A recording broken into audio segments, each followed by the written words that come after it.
नमस्ते मंडळी, खाद्य भ्रमंतीमध्ये आपलं स्वागत आहे आणि मी आहे तुमचा नेहमीचाच पर्यटन सोबती महेंद्र वाळुंज। आणि आज आपण एक मिसळ पर्यटन करणार आहोत। आपण आळेफाटा एसटी स्टँडवरती असाल आणि आपल्याला पटकन काहीतरी खायचं आहे आणि परत गाडीमध्ये बसायचं आहे आणि आपल्याला भूक लागलेली असेल तर आपल्यासाठी अगदी स्टँडच्या समोरच असलेलं चेतनजी वाळुंज यांचं माऊली मिसळ हाऊस आपल्यासाठी एकदम आयडियल आहे।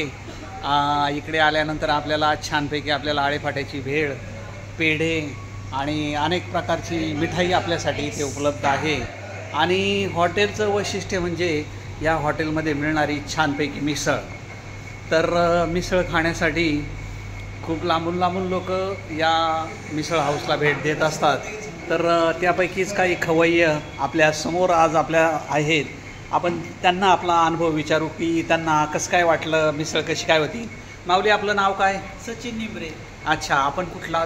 राजगुरुनगर। अच्छा, ओके, बरं। आपण मिसळ खाल्ली, आपण मिसळीच्या रानातलीच माणसं आहात, तर तुम्हाला कसा अनुभव होता आजच्या मिसळीचा? छान वाटलं मिसळ वगैरे, रस्सा एक नंबर भारी आहे। ओके। आणि मिसळमध्ये शेव जी आहे ना, बारीक शेव आहे ना, हां, ती खूप रुचकर लागते। शेवच क्वालिटी काय?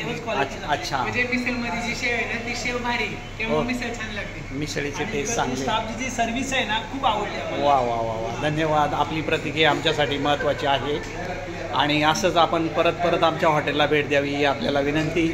आणि मिसळ खाण्यासाठी खास मुंबईवरून आलेले आपले पर्यटक शुभांगी वाळुंज, धनंजय वाळुंज आणि मोहनदादा, मिसळीचा नुकताच त्यांनी आस्वाद घेतलेला आहे। आणि ज्यांच्यामुळे आपल्याला मिसळ खायला मिळाली ते आपले आदित्य वाळुंज, चेतनदादा वाळुंज।